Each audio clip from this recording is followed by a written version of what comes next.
Welcome back to ഐദു ടോസ്. നാളെ ഞങ്ങളുടെ കൂടെ ഇത്രയും നാളും ഉണ്ടായിരുന്ന ഒരാൾ UK പോവാട്ടോ. അതിന് ഞാനും അഖില ബാബു ഐദു ബേബിയോട് ഒരുങ്ങി രാവിലെ തന്നെ അവിടെ വീട്ടിൽ പോയി. അവിടെ ചെന്നപ്പോഴോ അവളില്ല. ഞങ്ങൾ ശരിക്കും ഒരു സർപ്രൈസ് വിസിറ്റ് ആയിരുന്നു. അവളില്ലാതെ അവിടെ നിന്നിട്ട് കാര്യമില്ലെന്ന് മനസ്സിലാക്കിയ ഞങ്ങൾ അവിടെ നിന്ന് ഇറങ്ങി എവിടെയെങ്കിലും പോയി ഫുഡ് കഴിക്കാനായിരുന്നു നെക്സ്റ്റ് പ്ലാൻ ചെയ്തത്. ഓടിക്കൊണ്ടിരിക്കുന്ന വണ്ടി പെട്ടെന്ന് നിന്ന് പോയാൽ നമ്മൾ എന്ത് മനസ്സിലാക്കണം? ഒന്നുകിൽ വണ്ടിക്ക് പെട്രോൾ ഇല്ല, അല്ലെങ്കിൽ വണ്ടിക്ക് എന്തെങ്കിലും കംപ്ലൈൻ്റ് ആണ്. പെട്രോൾ ഇല്ലെന്ന് മനസ്സിലാക്കി ഞങ്ങൾ അടുത്തുള്ള പമ്പ് വരെ തള്ളിക്കയറ്റി. വണ്ടി പെട്രോളൊക്കെ അടിച്ചു കഴിഞ്ഞപ്പോൾ ഞങ്ങൾക്ക് ഭയങ്കരമായിട്ട് ദാഹിച്ചു. പിന്നെ നമ്മൾ അടുത്തുള്ള ബാർബിക്യൂലോട്ടാണ് പോയത്.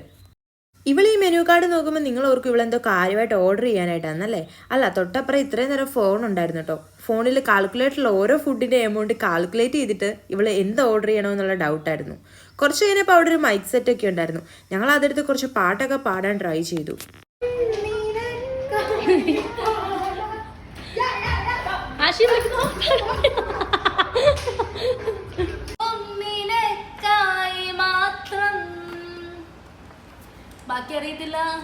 മൈക്ക് വർക്കാകാത്തത് കൊണ്ട് അവിടെ നിന്ന് ആൾക്കാരെ വിളിച്ച് മൈക്കൊക്കെ സെറ്റ് ചെയ്യാൻ നോക്കി. ഫൈനലി അത് വർക്കായില്ല. പിന്നെ നമ്മൾ അവിടുന്ന് ലൈമൊക്കെ കുടിച്ചിട്ട് അവിടുന്ന് ഇറങ്ങുവാണ് ചെയ്തത്. നമ്മുടെ എല്ലാ കൂട്ടത്തിലും കാണുമല്ലേ, ലൈമൊക്കെ തീർന്നാലും ആ ഗ്ലാസ് ഇങ്ങനെ വടിച്ച് നിൽക്കുന്ന ഒരു കൂട്ടുകാരി. അതേപോലെ ഒരു കൂട്ടുകാരി ആട്ടോ എൻ്റെ ഈ അഖില ബാബു. അവിടെ നിന്ന് ഇറങ്ങി ഞങ്ങൾ നെക്സ്റ്റ് പോയത് നമ്മുടെ ചങ്ങനാശ്ശേരിയിലുള്ള ചോപ്സിയിൽ ഫുഡ് കഴിക്കാനായിട്ടാണ്. ഐദു ബേബി ഇങ്ങനെയൊക്കെ ഇരുന്നാലും ഭയങ്കര കുസൃതി കേട്ടോ. കുറെ നേരം അഖിലേനെ പിച്ചിയും മാന്തയൊക്കെ ചെയ്യുന്നുണ്ടായിരുന്നു. എന്നിട്ട് ഇപ്പൊ പാത്തിരിക്കുക എന്നൊക്കെ പറഞ്ഞു. വെൽക്കം ബാക്ക് ടു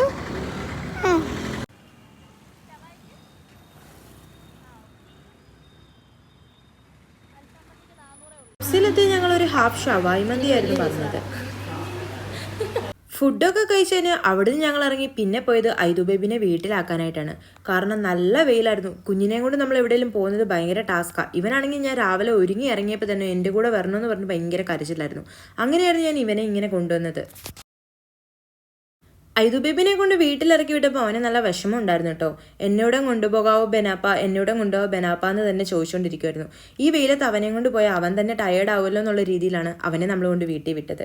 അത് കഴിഞ്ഞ് അവിടെ നമ്മൾ നെക്സ്റ്റ് പോയത് കുറേ നാൾക്ക് ശേഷം ഞങ്ങൾ കാണുന്ന ഒരു ഫ്രണ്ടിൻ്റെ വീട്ടിലോട്ടാണ്.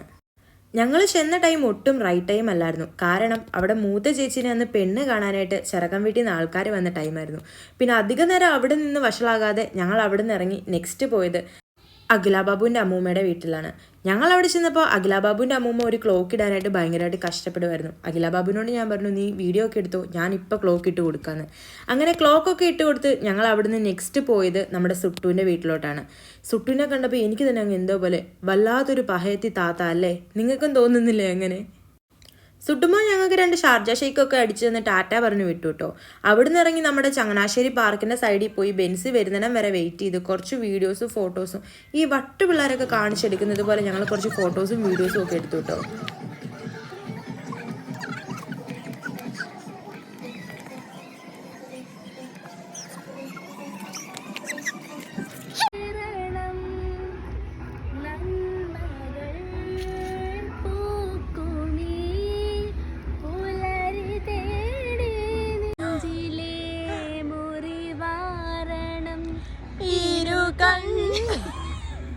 ഗൈസ്, നമുക്ക് വണ്ണം വെച്ചുള്ള മെയിൻ റീസൺ എന്താണെന്നറിയുമോ? പറ.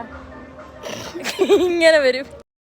പാട്ടൊക്കെ പാടി ടയേർഡായ ഞങ്ങൾ നെക്സ്റ്റ് പോയത് ഒരു കുടംകുലുക്കി കുടിക്കാനായിട്ടാണ്. അത് നമ്മുടെ ചങ്ങനാശ്ശേരി പാലാത്രയിൽ. അവിടെ ചെന്നപ്പോൾ അഖില ബാബുവിനെ കൊണ്ട് ഒരു രക്ഷയില്ല കേട്ടോ. അവൾ ഒടുക്കത്തെ വായിനോട്ടമായിരുന്നു. നമ്മുടെ ചങ്ങനാശ്ശേരിയിലൊന്നും അധികം വ്ളോഗേഴ്സ് ഒന്നും ഇല്ലാത്തത് കൊണ്ട് ഈ ബാക്കിലിരുന്ന പിള്ളേർ നമ്മളിങ്ങനെ വീഡിയോ ഒക്കെ എടുക്കുന്നത് കണ്ട് ഭയങ്കര കമൻ്റഡി ആയിരുന്നു കേട്ടോ. ഈ പിള്ളേർ ഈ വീഡിയോ കാണുന്നുണ്ടോ എന്തോ. പാവം ഞങ്ങളുടെ അഖില ബാബു വലുതായിട്ടൊന്നും വായി നോക്കില്ല കേട്ടോ. ഞങ്ങളവിടെ ഇന്ന് വെള്ളം കുടിക്കാൻ നേരത്ത് ഏതോ ഒരു കാറിലിരുന്ന് ഒരുത്തൻ ഞങ്ങളെ ഭയങ്കര നോട്ടമായിരുന്നു. പിന്നെ അവളും വിട്ടുകൊടുത്തില്ല. അവളും തിരിച്ചവനെ ചിരിച്ചും നോക്കുന്നുണ്ടായിരുന്നു, ദേഷ്യപ്പെട്ടും നോക്കുന്നുണ്ടായിരുന്നു. വെള്ളമൊക്കെ കുടിച്ച് ഞങ്ങൾ അവിടെ നിന്ന് ഇറങ്ങി പിന്നെ പോയത് നമ്മുടെ ബെൻസിമോളെ കാണാനായിട്ടാണ്.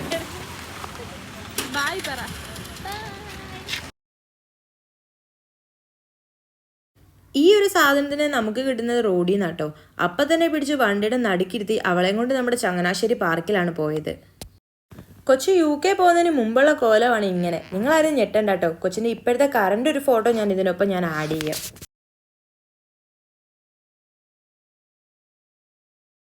കൊച്ചിന് നല്ല വിഷമം ഉണ്ടായിരുന്നു കേട്ടോ, വീട്ടുകാരെയും കൂട്ടുകാരെയും നാട്ടുകാരെ വരെ വിട്ട് പിരിഞ്ഞു പോകുന്നതിന്.